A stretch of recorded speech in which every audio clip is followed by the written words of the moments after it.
نحمده ونصلي ونسلم على سيدنا ومولانا محمد رسوله النبي الأمين المكين الحنين الكريم الرؤوف الرحيم وعلى آله الطيبين الطاهرين وصحبه الكرام المتقين المخلصين. أما بعد فأعوذ بالله السميع العليم من الشيطان اللعين الرجيم. بسم الله الرحمن الرحيم. قال الله تبارك وتعالى في القرآن المجيد والفرقان الحميد فاذكروني أذكركم واشكروا لي ولا تكفرون.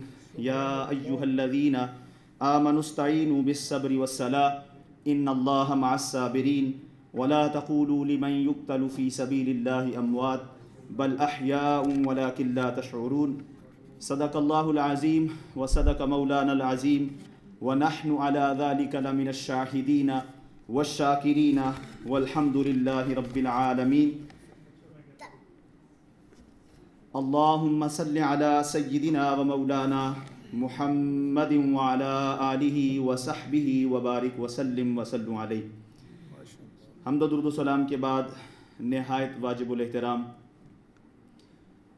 میری مراد حضرت علامہ مولانا حافظ نذیر احمد صاحب قادری زیدہ مجدہ، حضرت علامہ مولانا احمد رضا صاحب قادری زیدہ مجدہ، حضرت علامہ مولانا قاسم قادری صاحب زیدہ مجدہ، اور ایمسٹرڈیم سے ہمارے تشریف لائے ہوئے ساتھی حضرت علامہ مولانا عاطف رضا صاحب، اور ہمارے دوسرے وہ احباب جو ایمسٹرڈیم سے تشریف لائے ہیں، میری مراد راجہ جمشید صاحب اور ان کے ساتھی، جملہ معزز خواتین و حضرات.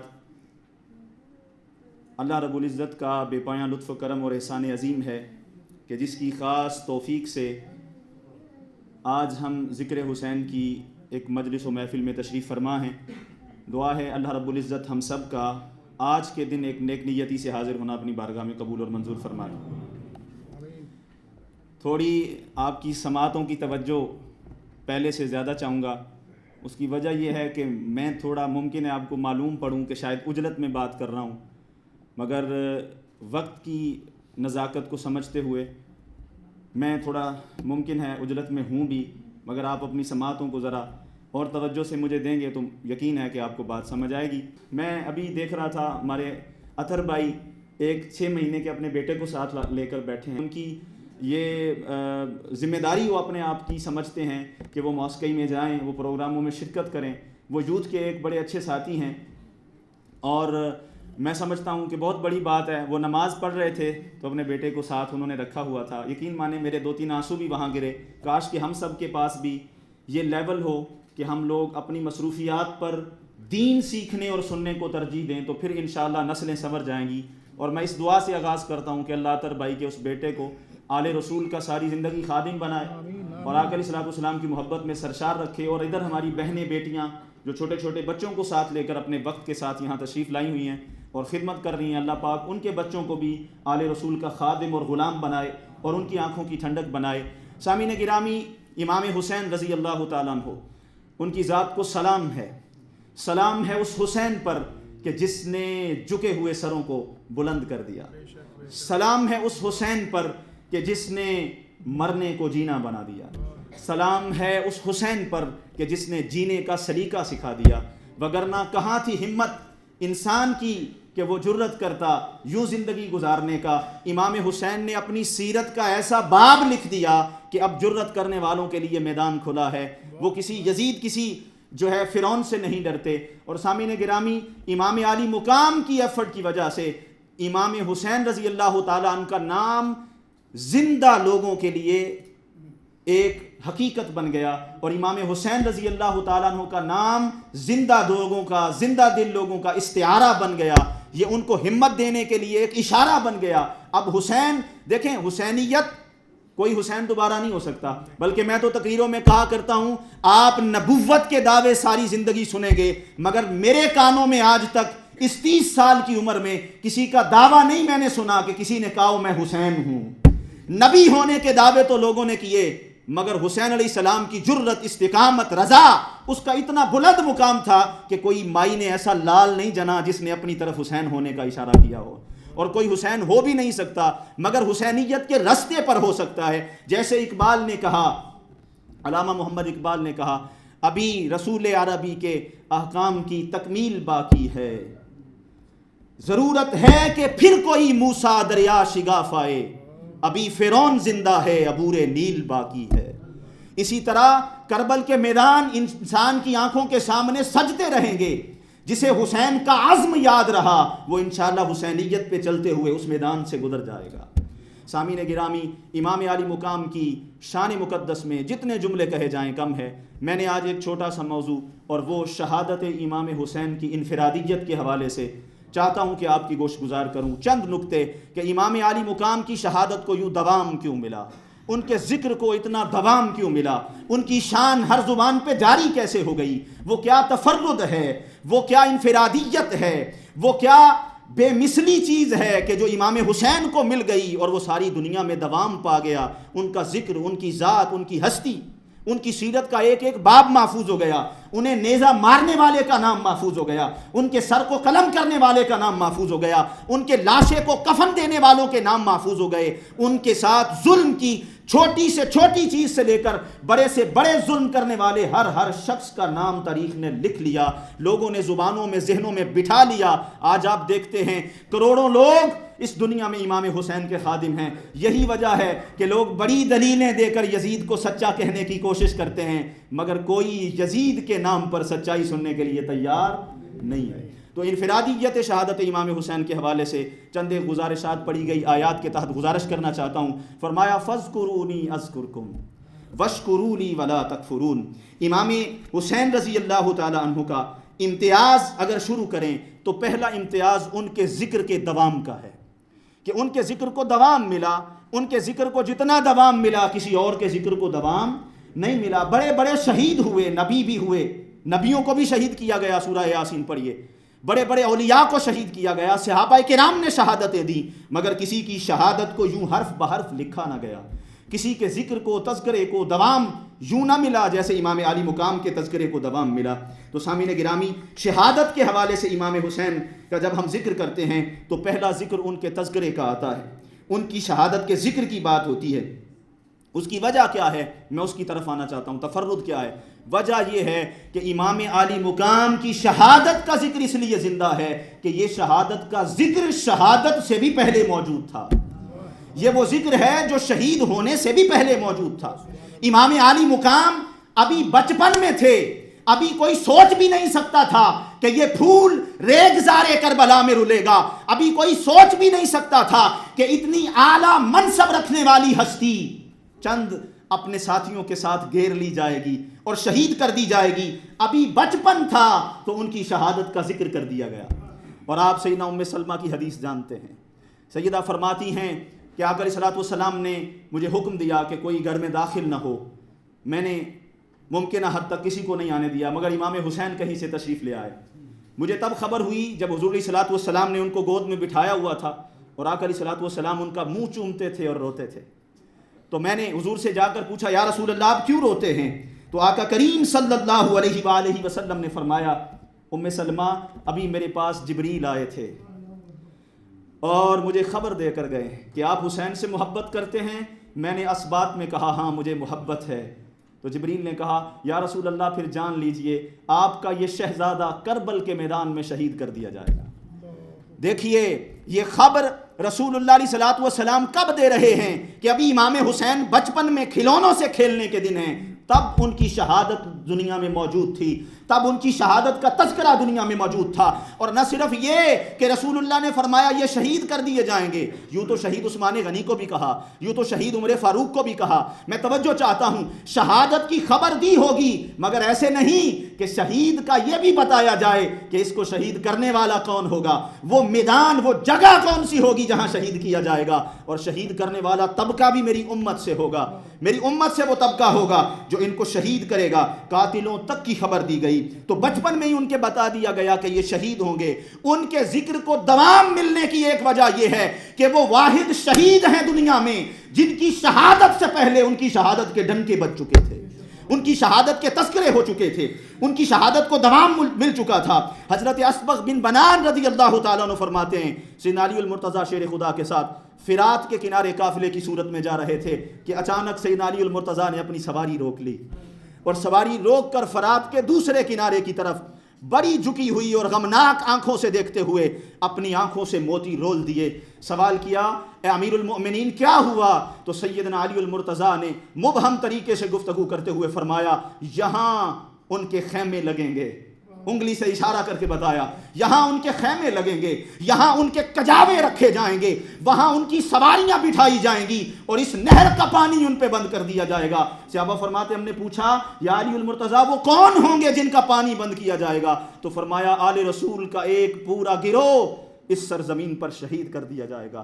ارے ان کے نانا بھی لوگوں کو بتاتے گئے کہ لوگوں میرا امام میرا نواسا امام حسین رضی اللہ تعالیٰ عنہ کربل میں شہید ہوگا۔ سیدنا علی المرتضیٰ تذکرہ کرتے ہوئے بتاتے گئے کہ وہ وہاں شہید ہوں گے۔ تو ذکر میں دوام کی ایک وجہ یہ ہے، یاد رکھیے کہ سیدنا امام علی مقام کی شہادت کا ذکر آپ سے پہلے کسی مولوی نے نہیں، کسی قاری نے نہیں، کسی حافظ نے نہیں، کسی مورخ نے نہیں، بلکہ اللہ کے نبی محمد الرسول اللہ نے کیا۔ انہوں نے ان کی شہادت کی خبر دی، ان کے والد گرامی امیر المؤمنین نے خبر دی، تمام کبار صحابہ کرام نے خبر دی کہ امام علی مقام شہید کر دیے جائیں گے۔ حضرات گرامی، تذکرے کو دوام ملنے کی ایک انفرادی وجہ اور ایک انفرادی چیز وہ یہ بھی ہے کہ اللہ فرماتا ہے فَاذْكُرُونِي اذکرکم، تم میرا ذکر کرو میں تمہارا ذکر کروں گا۔ اب مفسرین لکھتے ہیں ذکر کی ایک تفسیر تو یہ ہے اللہ رب العزت اپنے عرش پر زمین سے بہتر مجلس میں اس شخص کا تذکرہ کرے گا جو زمین میں بیٹھ کے رب کا ذکر کرے گا۔ ایک تفسیر تو یہ ہے، اور فرمایا دوسری تفسیر یہ ہے کہ اگر کسی نے اس کا ذکر کیا اور اللہ کو اس کی ذکر کرنے کی ادا پسند آ گئی تو رب کائنات رہتی دنیا تک ہر آنے والے انسان کی زبان پر اس کا ذکر جاری کر دے گا۔ یہ بھی اللہ کا ذکر کرنا ہے۔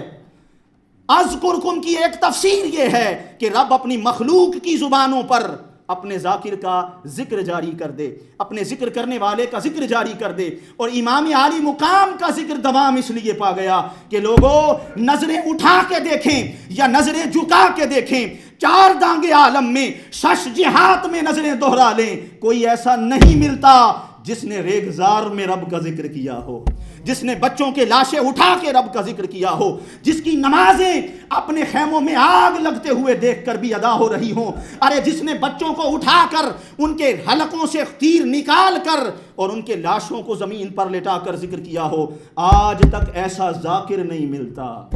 اس لیے ہم کہتے ہیں کہ ذکر امام حسین کو دوام اس لیے ہے، یہ ہماری خوبی نہیں، ارے امام عالی مقام کا ذکر کا انداز ہی سب سے جدا تھا، انداز ہی نرالا تھا۔ انہوں نے اس ادا سے ذکر کیا کہ اللہ نے پوری کائنات کو ان کا ذاکر بنا دیا۔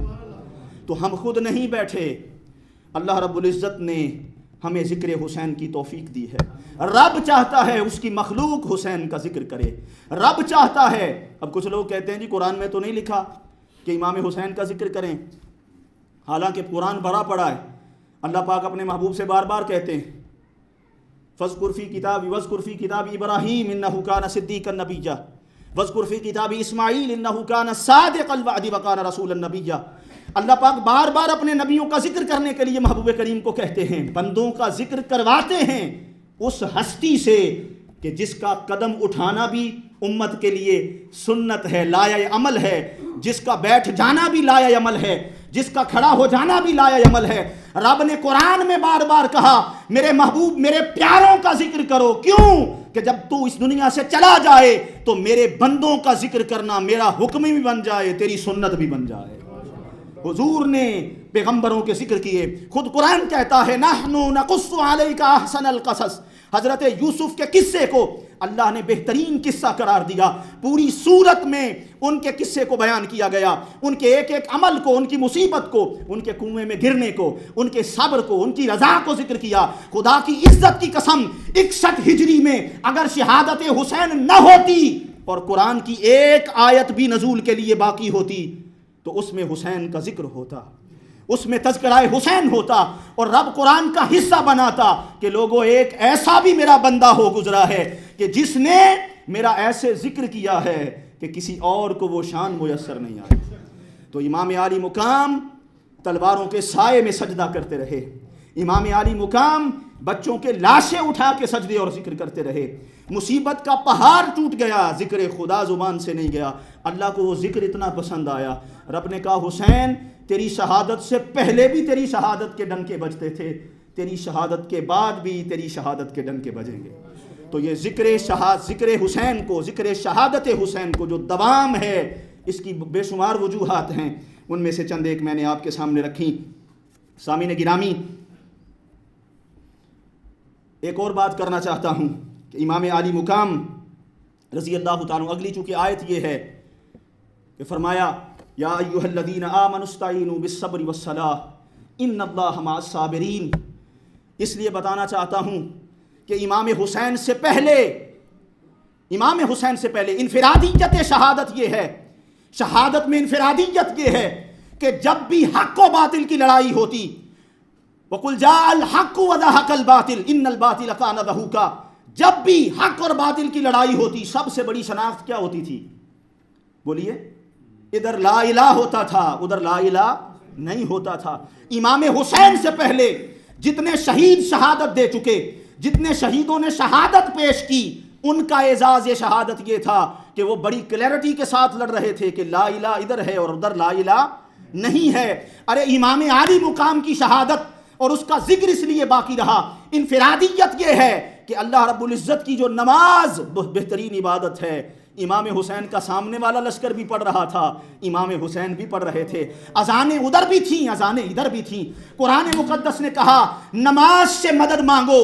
امام حسین کے دشمنوں نے بھی نماز سے مدد مانگی, انہوں نے بھی سر سجدے میں رکھے, امام حسین نے بھی رکھے. اب امتیاز نہیں ہو رہا کہ لا الہ تو دونوں کے پاس ہے اور لا الہ سے آگے نمازیں بھی دونوں کے پاس ہیں, تو حق پر کون ہوگا؟ جب فیصلہ نہیں ہو رہا تھا تو اللہ نے اگلا جملہ جو دیا اس نے فیصلہ کر دیا, ان اللہ مع الصابرین. اللہ نے کہا نماز پڑھو, اس سے بھی مدد مانگو, صبر سے بھی مدد مانگو, مگر میں کس لشکر کے ساتھ ہوتا ہوں؟ فرمایا اس کے ساتھ جو صبر کرنے والا ہو. اب کوئی پوچھے جی وہ بھی کلمہ پڑھنے والے تھے, وہ بھی کلمہ پڑھنے والے, نمازیں پڑھنے والے, تو بتایا جائے گا لوگوں اللہ نے یہ نہیں کہا کہ ان اللہ مع المصلین, میں نمازیوں کے ساتھ ہوں, بلکہ فرمایا ان اللہ مع الصابرین. میں نے کہا کربلا میں جو لشکر صبر کر رہا تھا, امام عالی مقام اس لشکر کے ساتھ, اللہ رب العزت اس لشکر کے ساتھ تھا. تو امام عالی مقام کا لشکر جہاں نمازی تھا وہاں صابر بھی تھا. امام عالی مقام کی شہادت کو دوام اس لیے ملا کہ پہلے لوگ لا الہ کی بنیاد پر دشمن پہچانتے تھے, امام عالی مقام نے لا الہ کے کلمے کے گھونگھٹ میں چھپے ہوئے دشمن کو اور لا الہ الا اللہ کے کلمے کے پیچھے چھپے ہوئے باطل کو باطل بتایا کہ وہ کیسا ہوتا ہے. کسی اور شہید کو یہ اعزاز نہ ملا کہ وہ کلمے میں چھپے ہوئے دشمن کو بتائے کہ وہ کون ہے. امام نے 72 کی شہادت دے کر بتایا لوگوں خون تو میں دے جا رہا ہوں مگر تمہارے سامنے بتاتا جا رہا ہوں کہ حق پر کلمہ گواہی نہیں دے گا کہ یہ حق ہے, مسلمان ہے.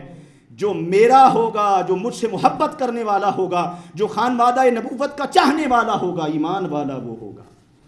آپ کبھی جو جمعہ پڑھتے ہیں یاد کریں میری کل اسالکم کی گفتگو, وقت اس بات کی اجازت نہیں دیتا کہ میں یہاں وہ ٹانکا بھی لگاؤں کہ ایمان تھا ہی ادھر جدھر حسین کی محبت تھی.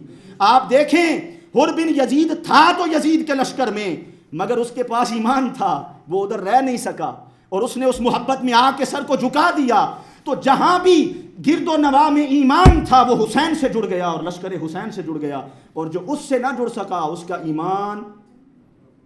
ایمان کلیئر نہیں ہے, وہ ایمان والے نہیں ہیں. تو امام عالی مقام کا تفرد یہ ہے کہ کلمے کے گھونگھٹ میں چھپے ہوئے دشمن اسلام کو انہوں نے جو ہے وہ کھول کر رکھ دیا.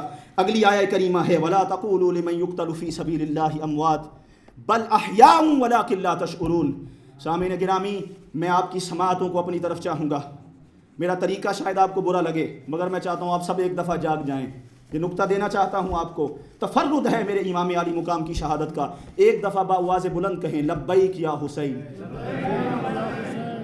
ہلکا کہا آپ نے, اونچی کہیں یہ جملہ سنیں، یہ قرآن مقدس کی آیت اعلان کر رہی تھی کہ لوگوں خبردار، کسی نے شہید کو مردہ کہا، خبردار کسی نے میرے رستے میں جان دینے والے کو اگر زمین پہ پڑا ہوا دیکھا، بے حس و حرکت دیکھا، اس کے بدن سے خون نکلتا ہوا دیکھا اور یہ تصور کیا کہ وہ مر چکا ہے، فرمایا نہیں، وہ زندہ ہے اور تم اس کی زندگی کا شعور نہیں رکھتے۔ میں توجہ چاہتا ہوں، امام عالی مقام سے پہلے جتنے شہید شہادت دیتے رہے، جتنے شہید ہوتے رہے، یہ قرآن کی آیت ان کے سرہانے پہ کھڑی ہو جاتی اور ان کے سرہانے اور تقیے پہ کھڑے ہو کر اپنی آواز کے ساتھ گواہی دیتی، خبردار اس کی بے حس و حرکت، جسم کو دیکھ کر کسی نے اسے مردہ کہا، میں رب کا قرآن اعلان کرتا ہوں یہ زندہ ہے، میں رب کا قرآن اعلان کرتا ہوں یہ زندہ ہے۔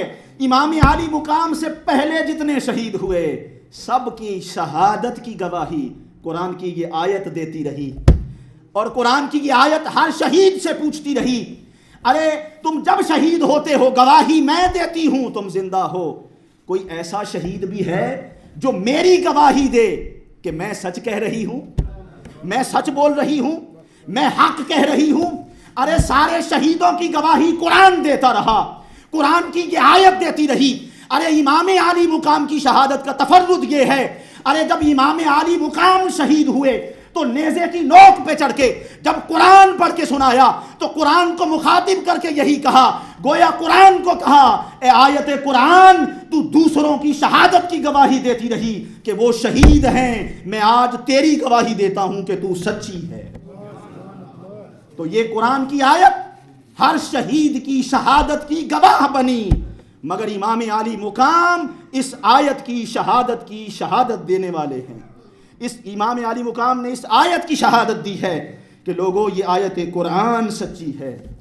پھر سامعین گرامی، ہر شہید جب شہید ہوتا رہا تو اس کی شہید ہونے کی بات پر دلالت خلق دیتی رہی، گواہی خلق دیتی رہی، لوگ کہتے رہے یہ شہید ہے، مگر واحد شہید امام عالی مقام ہیں جن کی شہادت سے بھی قبل اللہ نے وحی کے ذریعے اپنا امر ظاہر کر دیا کہ میرے محبوب تیرا یہ نواسہ شہید کیا جائے گا، اور خود رسول اللہ نے گردنیں چوم چوم کر، لبوں کو بوسے دے دے کر، اپنے کندھوں پہ سوار کر کے مدینے کی گلیوں کے چکر لگا لگا کر لوگوں کو بتایا، لوگوں میرا حسین شہید ہے۔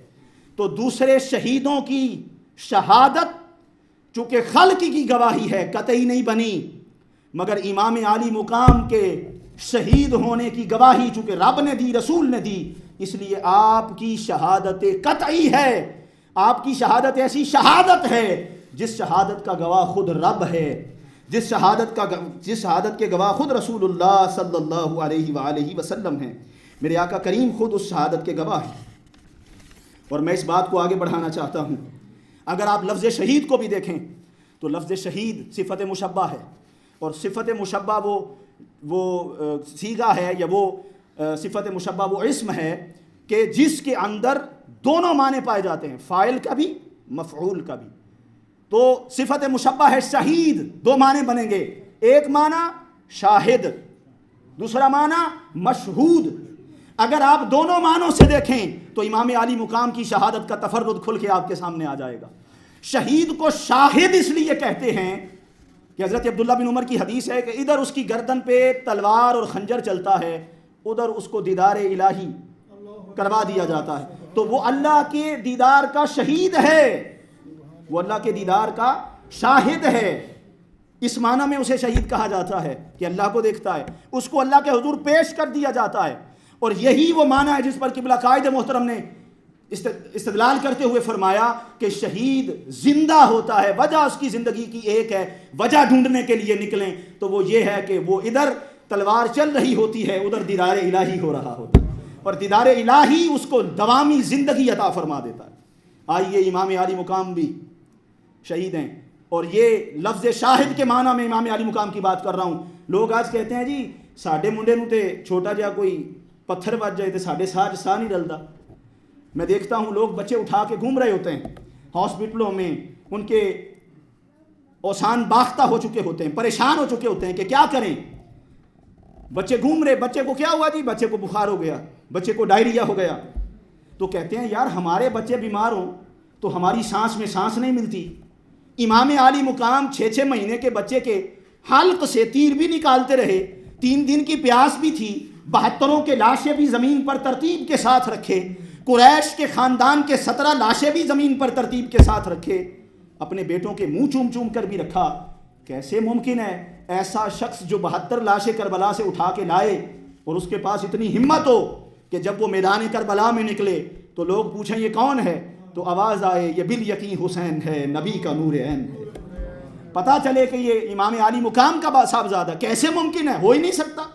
اس کہانی میں ضرور کہیں کوئی موڑ ہے, جیسے کہ آج کل کہ آپ کو سستے مفکرین بتاتے ہیں. ہم کسی کے خلاف کوئی بات نہیں کرتے, مگر یزید کو کوئی کبھی بھی عزت دار نہیں بنا سکتا. ارے خون حسین نے اسے اتنی ذلت دی ہے کہ ساری کائنات کی عزتیں بھی ملا کر اگر اس کے ساتھ لوگ کھڑے ہو جائیں وہ پھر بھی پلید ہی رہے گا, عزت دار نہیں بن سکتا. تو سامعین گرامی, امام عالی مقام کا تفرد, میں یہاں لوگوں کو نکتہ سمجھانا چاہتا ہوں. ارے لوگوں, ہماری جب توجہ نعمت دینے والے رب پر نہیں ہوتی تو ہمیں دکھ ہوتے ہیں.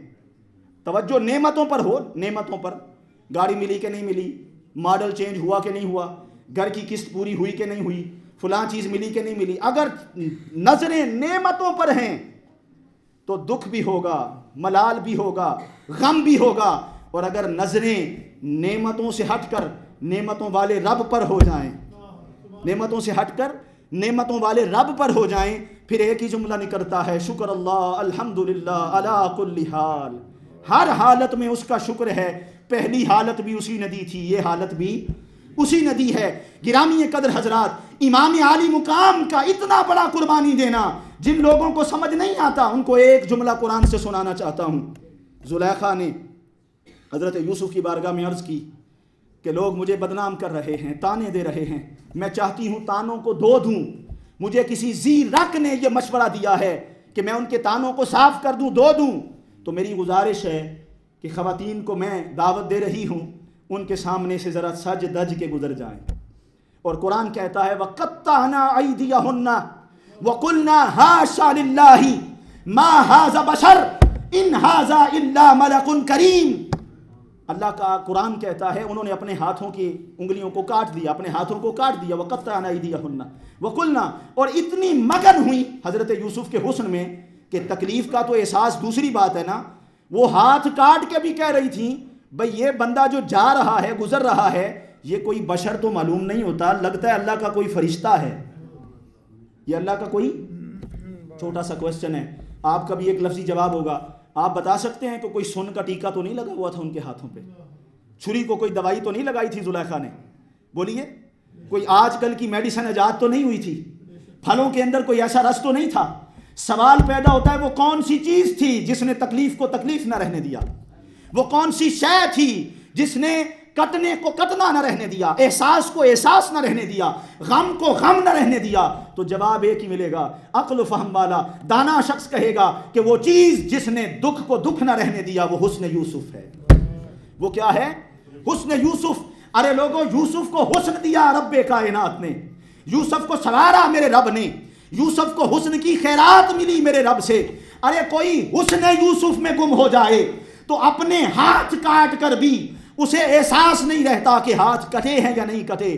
ارے یوں ہی سمجھو امام عالی مقام رضا کے اس مقام پر فائز تھے کہ کربلا کی زمین میں ان کی نظریں حسن خدا کو دیکھ رہی تھی, حسن مطلق کو دیکھ رہی تھی, وہ اپنے رب کو دیکھ رہے تھے. ارے تم 72 کی بات کرتے ہو, خدا کی عزت کی قسم, حسین نے ساری دولت لٹا دی, حسین نے سارا کنبہ کہا دیا. اگر اس سے بڑھ کر بھی حسین کے پاس کچھ ہوتا تو وہ حسن یوسف, حسن خدا کو دیکھتے دیکھتے ہر چیز کو قربان کر دیتے. ارے یہ وہ چیز ہے جو کل متا تھی. ارے اس سے بھی بڑھ کر میں سمجھتا ہوں میرے حسین سے توقع رکھو, وہ اس سے بھی بڑھ کر کوئی آزمائش ہے دنیا میں تو اس کو بھی دینے سے دریغ نہ کرتے. کیوں کہ وہ شاہد ہونے میں منفرد تھے. ان کی ہمہ وقت نظریں, لوگوں کی نظریں, سمجھ میری آ رہی گفتگو کی, تفرد پیش کر رہا ہوں, شاہد شہید کو شاہد اس لیے کہتے ہیں کہ ادھر گردن پہ تلوار چلتی ہے، ادھر وہ رب کو دیکھتا ہے۔ میں کہتا ہوں میرے شہید، میرے امام عالی مقام کا تفرد یہ ہے کہ ابھی شہید ہوئے نہیں تھے کہ رب کو دیکھ رہے تھے، ابھی شہید ہوئے نہیں تھے کہ اپنے رب کی زیارت کر رہے تھے، اپنے رب کا دیدار کر رہے تھے، حسن مطلق میں گم تھے۔ اور پھر آئیے مشہود کی طرف، معنی مشہود میں بتانا چاہتا ہوں۔ مشہود شہید کو اس لیے کہتے ہیں کہ وہ مشہود بالملائکہ ہوتا ہے، وہ مشہود بالخلق ہوتا ہے، کہ ملائکہ اس کی شہادت کو دیکھ رہے ہوتے ہیں، مخلوق اس کی شہادت کو دیکھ رہی ہوتی ہے، اس لیے کہتے ہیں کہ شہید بمعنی مشہود بھی شہید ہے۔ مگر آئیے امام عالی مقام مشہود ہونے میں بھی تفرد رکھتے ہیں۔ ارے ہر شہید مشہود بالملائکہ ہوتا ہے، مشہود بالخلق ہوتا ہے، امام عالی مقام مشہود بالملائکہ بھی تھے، مشہود بالخلق بھی تھے، مگر اس سے بڑھ کر مشہود بالنبی بھی تھے، مشہود بالفاطمہ الزہرا بھی تھے، مشہود بن علی المرتضیٰ بھی تھے، مشہود بالخدا بھی تھے۔ ارے حسین وہ قربانی دے رہے تھے کہ صرف لوگ اور فرشتے ہی ان کی شہادت نہیں دیکھ رہے تھے، خود رسول اللہ ان کی شہادت کو دیکھ رہے تھے۔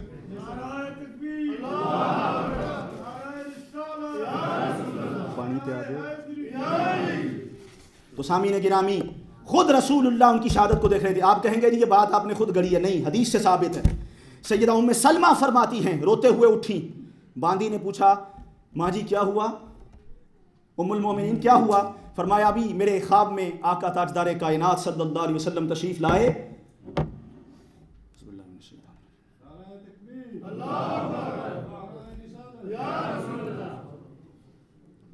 سامعین گرامی، امام عالی مقام کہ مشہود کے معنی سے آگے میں گفتگو کو بائنڈ اپ کر دیتا ہوں۔ سنیے، امام عالی مقام مشہود اس لیے ہیں کہ سیدہ ام سلمہ فرماتی ہیں میں نے ابھی رسول اللہ کی زیارت کی، آقا کو میں نے دیکھا، حالت بڑی غیر تھی، کریم آقا کی زلفوں میں گرد تھی، داڑھی کے بال بکھرے ہوئے تھے۔ اس حالت میں دیکھ کے میں نے سوال کیا یا رسول اللہ آپ کی یہ حالت اور آپ کہاں سے آتے ہیں؟ فرمایا یہ ہے روایت حضرت عبداللہ بن عباس رضی اللہ تعالیٰ عنہ سے بھی مروی ہے۔ فرمایا ام سلمہ میں کربلا سے آتا ہوں۔ اور آقا یہ آپ کے ہاتھ میں کیا ہے؟ یہ ہاتھ میں جو پیالہ اس میں کیا ہے؟ رسول اللہ نے فرمایا اس میں کربلا کے شہیدوں کا خون ہے جو میں جمع کرتا رہا، اور انشاءاللہ یاد رکھیے وہ خون روز قیامت ان کے سامنے پیش کیا جائے گا، کائنات کی ساری نیکیاں بھی اس خون کا بدلہ نہیں دے سکیں گی، وہ خون جمع ہی اس لیے کیا گیا۔ تو اس بات سے یہ ثابت ہوتا ہے کہ رسول اللہ علیہ الصلوۃ والسلام بدر میں کربلا میں موجود تھے، وہ سیدنا امام حسین کو دیکھ رہے تھے۔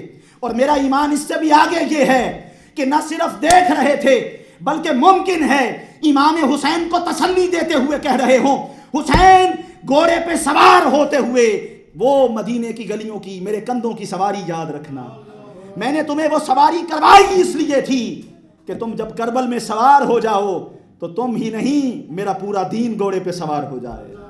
سامعین گرامی، امام عالی مقام نہ صرف مشہود بالملائکہ اور خلق ہیں بلکہ مشہود بالنبی ہیں۔ اور ایک روایت میں آتا ہے حضرت امام عالی مقام نے حضرت علی اکبر کو بھیجا کہ میدان کارزار کا پتہ کر کے آؤ، اس کی خبر لے کر آؤ، اس کے شیب و فراز کو دیکھ کر آؤ۔ فرماتے حضرت امام علی اکبر جب تشریف لے کر گئے تو دیکھتے ہیں کہ ایک خاتون بیٹھی ہے زمین کربلا پر، اور وہ وہاں سے پتھر اٹھاتی ہے اور اپنے دامن کی، اپنی چادر کے ایک دام اس نے چھوٹی سی نکر کے اندر اس کو ڈالتی ہے۔ تو حضرت علی اکبر پوچھتے ہیں اماں تم یہ پتھر کیوں اکٹھی کرتی ہو؟ ہم تو مظلوم ہیں، ہمیں تو روکا گیا اور تم اس میدان میں کیا کرتی ہو؟ تو ماں نے جواب دیا بیٹا میں یہ پتھر اس لیے اٹھاتی ہوں کہ کل کوئی میرا بیٹا یہاں گرے تو اس کو چوٹ نہ لگ جائے۔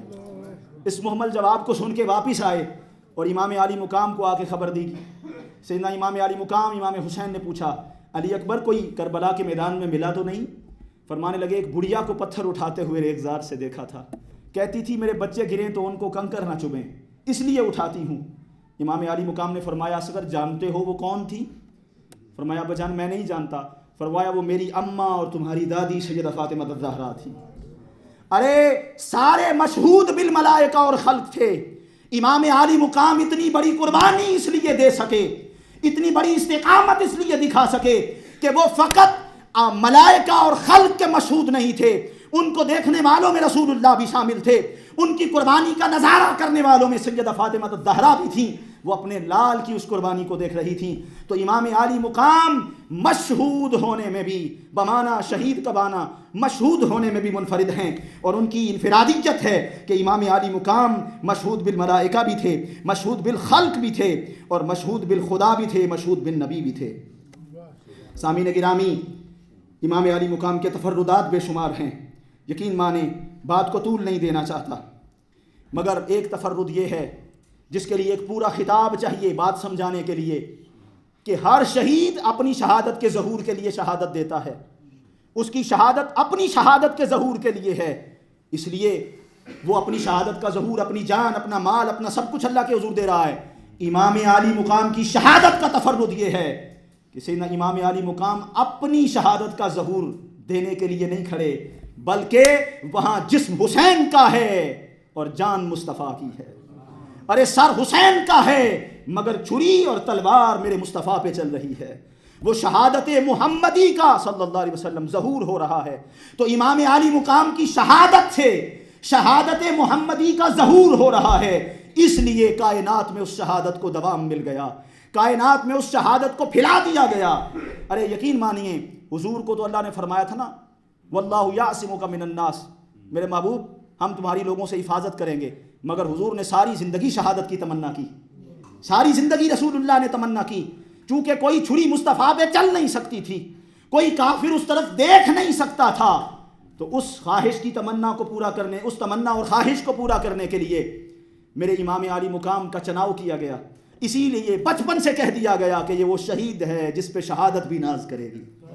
حضرات گرامی، امام عالی مقام کی شہادت کو جس جستجو سے دیکھیں وہ اس جستجو اور اس اینگل سے ہمیں منفرد نظر آئے گی۔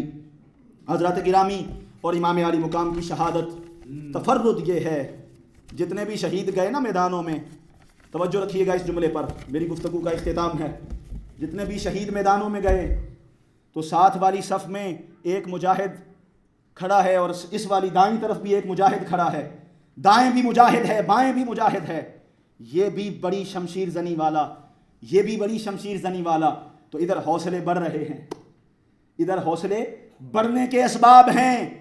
ارے مجاہد مجاہدوں میں کھڑا ہے تو وہ ایک دوسرے سے حوصلہ لے رہے ہیں، ایک دوسرے کے نعرے ان کو تقویت دے رہے ہیں، ایک دوسرے کے نعرے اس کو جان کا نذرانہ دینے پر مجبور کر رہے ہیں۔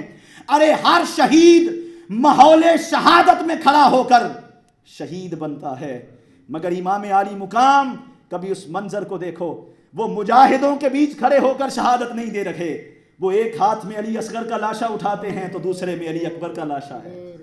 ارے وہ میدان میں جانے کے لیے بڑھتے ہیں، وہ میدان میں آگے بڑھنے کے لیے قدم رکھتے ہیں، تو گھوڑا وہ جو اشارے سمجھتا تھا چلتا نہیں ہے، وہ ذوالجناح قدم نہیں اٹھاتا۔ امام عالی مقام جب جھک کر گھوڑے کو دیکھتے ہیں تو دیکھتے ہیں اگلی ٹانگوں کے ساتھ سیدہ سکینہ گھوڑے کی ٹانگوں کے ساتھ لپٹی ہوئی ہیں۔ ایسا کوئی شہید ہے جو بچوں کو گھوڑوں کی ٹانگوں سے ہٹا کے شہادت کے لیے جائے؟ ارے امام عالی مقام کا تفرد یہ ہے، کائنات میں ایسا شہید دیکھنے کو نہیں ملے گا جو مصطفیٰ کے دین کو زندہ کرنے کے لیے اپنے بچوں کو گھوڑوں کی ٹانگوں سے، چمٹے ہوئے بچوں کو ہٹا کر اپنے گھر والوں کو دے کر میدان کارزار کا رخ کرے۔ امام عالی مقام نے نظریں نیچے کی تو سیدہ سکینہ لپٹی ہوئی تھی، اور ان کے جملے یہ تھے، اے دلدل اے ذوالجناح، تمہیں واسطہ دیتی ہوں میرے بابا کو اس طرف نہ لے کے جانا، جو بھی اس طرف گیا اس کو شہید کر دیا گیا، وہ زندہ واپس نہیں آیا۔ میں بابا کے سینے پہ سوتی ہوں اور سارے جانتے ہیں مجھے ان کے بغیر نیند نہیں آتی، اے دلدل اے ذوالجناح، میں تمہیں واسطہ دیتی ہوں میرے بابا کو اس طرف نہ لے کے جانا۔ سیدنا امام عالی مقام اترے اور ان کو گھوڑے کی ٹانگوں سے اتار کر بوسے دے کر سیدہ زینب کے حوالے کیا، اور زینب کے حوالے، سیدہ زینب کے حوالے کر کے جب جانے لگے تو میں اس ماں اور اس سیدہ زینب کی ہمت کو سلام دیتا ہوں۔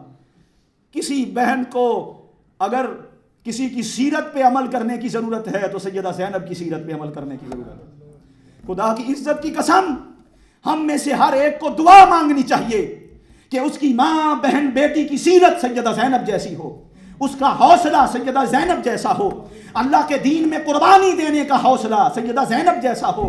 امام عالی مقام کی بہن کو اپنی بیٹی دے کر کہا بہن اب الوداع ہوتا ہوں، اب اس کارزار میدان کارزار میں نکلتا ہوں۔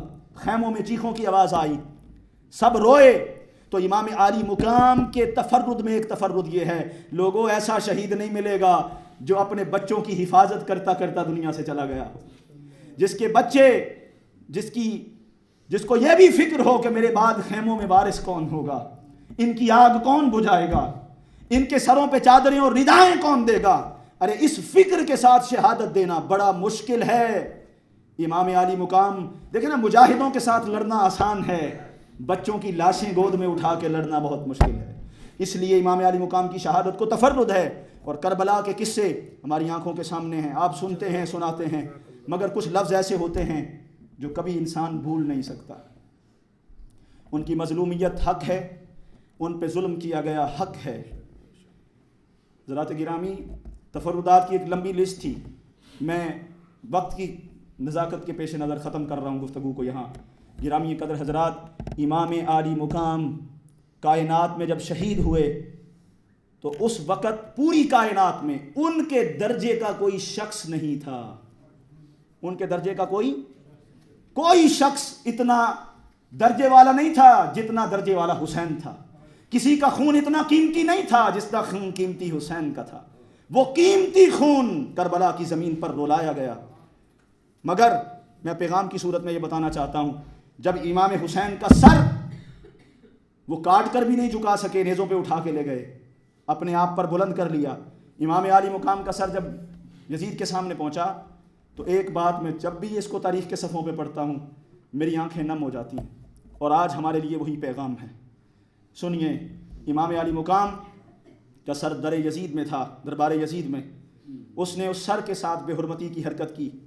حضرت فضہ جو ایک حبشی غلام تھی، سیدہ فاطمہ الزہرا کی کنیز رہ چکی تھی، انہوں نے اٹھ کر جسارت کی، کہا خبردار اگر تو نے دوبارہ ان ہونٹوں کو چھونے کی کوشش کی، یہ ہونٹ وہ ہونٹ ہیں جن کو میں نے خود رسول اللہ کو بوسے دیتے دیکھا۔ جب منع فرمایا تو یزید نے کہا یہ بدبخت کون ہے؟ اپنے جلاد کو حکم دیا اس کا سر قلم کر دو۔ جلاد جب تلوار لے کر حضرت فضہ کی طرف بڑھا تو حضرت فضہ نے نظر اٹھائی، ایک روایت میں 400، ایک میں 40 حبشی غلام تلواریں لے کر باڈی گارڈ کی حیثیت سے یزید کے پیچھے کھڑے تھے۔ حضرت فضہ نے ان کو کہا اے حبشہ کے جوانوں، اے حبشہ کے جوانوں، تمہاری غیرت کہاں ہے کہ حبشہ کی بیٹی کا سر تمہارے سامنے قلم کیا جائے گا اور تمہاری غیرت گوارا کر لے گی؟ فرماتے ہیں اسی وقت تلواروں کے نکلنے کی آواز جب ایک آواز کی صورت میں دربار میں گونجی تو چاروں طرف سناٹا چھا گیا، خاموشی چھا گئی کہ اب 40 جوانوں کی تلواریں نیام سے نکل چکی ہیں۔ فرماتے ہیں جب اس خاموشی کی کیفیت کو ایک خاموش دل نے سن لیا تو ادھر سے ایک آہ و بکا کی صورت میں آواز آئی۔ اس خاموشی کو توڑنے والی سیدہ زینب تھی، ان کے خطبے پڑھنے والے ہیں۔ انہوں نے اس وقت وہ جملہ کہا جو مسلمان کبھی نہیں بھلا سکتے۔ سیدہ زینب نے دہائی دے کے کہا یا رسول اللہ، دہائی ہے، آج حبشہ کی بیٹی کی عزت بچانے کے لیے 40 تلواریں نیام سے نکل آئیں، مگر آپ کی بیٹیوں کے سر پہ چادر و ردا دینے کے لیے آپ کے کسی امتی کا ہاتھ آگے نہیں بڑھا۔ آپ کی بیٹیوں کی عزت بچانے کے لیے کوئی امتی کھڑا نہیں ہوا۔ سامعین گرامی، جب آنکھوں پہ پٹی بن جاتی ہے مفادات کی تو دین چھوٹا ہو جاتا ہے، دین والے چھوٹے ہو جاتے ہیں۔ اس لیے میں کہا کرتا ہوں کہ حضور سیدی شیخ الاسلام فرمایا کرتے ہیں، لوگوں، ملتوں نے، قوموں نے حسین جیسے عظیم خونوں کو بلا دیا، طاہر القادری کی کوئی حیثیت نہیں ہے، مگر طاہر القادری حسین کو نہیں بلا سکتا، اور اس کی ساری زندگی اس کے نقش قدم پر ہوگی۔ ہم نے اس فلسفے کو نہیں سمجھا۔ امام عالی مقام کے لیے 2 منٹ کا رونا اور چند مجلسوں کا سجانا یہ مقصود شہادت نہیں ہے۔ مقصود شہادت یہ ہے کہ زندگی بدل جائے۔ اور تحریک منہاج القرآن کی پوری فکر، خدا کی عزت کی قسم، اگر کسی ستون پر کھڑی ہے، کسی بنیاد پر کھڑی ہے تو وہ بنیاد، وہ ستون فکر حسین ہے، وہ امام عالی مقام کی فکر پہ کھڑی ہے۔ علامہ محمد اقبال کے چند شعر اور اجازت۔ علامہ نے کہا تھا کہ باطل کے اقتدار میں تقوی کی آرزو. ہم چاہتے ہیں منشی صاحب ہمارے حکمران بھی رہیں, لوہے کی مل چلانے والا ہمارا حکمران بھی رہے, اور ہمارا ایمان بھی سلامت رہے, آستانہ بھی سلامت رہے. علامہ نے تو رو رو کے دعائیاں دی تھیں کہ ضمیر مشرق ہے راہبانہ, ضمیر مغرب ہے تاجرانہ, ادھر دیگر گوں ہے لہجہ لہجہ, ادھر بدلتا نہیں زمانہ. اور علامہ نے کہا تھا حریف سمجھتے ہیں مجھ کو دشمن سمجھتے ہیں, حریف سمجھتے ہیں مجھ کو خدا یعنی خان کا ہی, انہیں یہ ڈر ہے کہ میرے نالوں سے شک نہ ہو سنگ آستانہ. علامہ نے کہا تھا نکل کر خانقاہوں سے ادا کر رسم شبیری, کہ فقر خان کا ہی ہے فقط انداؤ دلگیری. علامہ محمد اقبال اس نے کہا ایسا نہیں ہوگا کہ تمہارے دل حسین کے ساتھ ہوں, تمہارے آنسو حسین کے ساتھ ہوں, اور تمہاری تلواریں یزید کے ساتھ ہوں. فرمایا یہ دوغلا پن ہے, اور اس شعر کو یوں کہا کہ باطل کے اقتدار میں تقوی کی آرزو ہے, کیا حسین فریب جو کھائے ہوئے ہیں ہم چاہتے ہیں ہمارا حکمران بدعنوان بھی رہے اور ہمارا ایمان بھی سلامت رہے, ہم صاحب ایمان بھی رہیں. آخری جملہ, باتیں تو کرنے کو جی چاہتا ہے, یزید کی بیعت سے انکار کرنا یہ بلندی نہیں تھی. توجہ کریں, یہ بلند چیز نہیں تھی, یہ بڑی بات نہیں تھی. میں آپ سے نام پوچھتا ہوں کتنے لوگوں نے یزید کی بیعت سے انکار کیا؟ میں گن کے بتاؤں گا, آپ کو بعض کے نام ہی نہیں آتے ہوں گے. عبد الرحمن بن ابی بکر نے انکار کیا, عبداللہ بن زبیر نے انکار کیا, عبداللہ بن عمر نے انکار کیا, ارے کبار صحابہ کرام نے انکار کیا. کسی کا نام یاد ہے؟ یاد رہا تو حسین کا نام یاد رہا. ارے بات تو سب کی یہیں سے شروع ہوئی تھی کہ یزید امیر المومنین نہیں ہے, مگر زندہ نام حسین کا کیسے ہو گیا؟ ارے انکار نہیں بلکہ انداز انکار زندہ رہا. ارے انکار نہیں بلکہ انکار کا طریقہ زندہ رہا, انکار کے لیے ڈٹنا زندہ رہا. ہم تو گلیاں پکی ہونے پر ووٹ دے دیتے ہیں, ہم تو اپنی گلی میں کھمبا لگنے پر ضمیر بیچ دیتے ہیں. ارے حسین کا وہ ہے جس کا ضمیر اتنا بڑا ہو جائے کہ کائنات ساری دولت بن جائے تو اس کے ضمیر کو خریدنے کے قابل نہ رہے. ارے باطل کے اقتدار میں تقوی کی آرزو ہے, کیا حسین فریب جو کھائے ہوئے ہیں ہم. سامعین گرامی, دعا ہے اللہ رب العزت جہاں حسین سے محبت دے وہاں اس کے کردار, اس کی فکر, اس کے عمل, اس کی جرت, اس کی باضمیری سے بھی محبت دے, اور اس کو اپنے اندر پیدا کرنے کی توفیق عطا فرمائے. اٹھو اور حسین کے خادم بنو, جہاں حق ملے ڈٹ جاؤ, جہاں باطل ہو تو جھکو نہ, اپنے سر کو فخر سے بلند کرو کہ امام حسین کے اسوے نے ہمارے سر کو بلند کیا ہے. وما علینا الا البلاغ المبین. سبحان اللہ, ماشاء اللہ.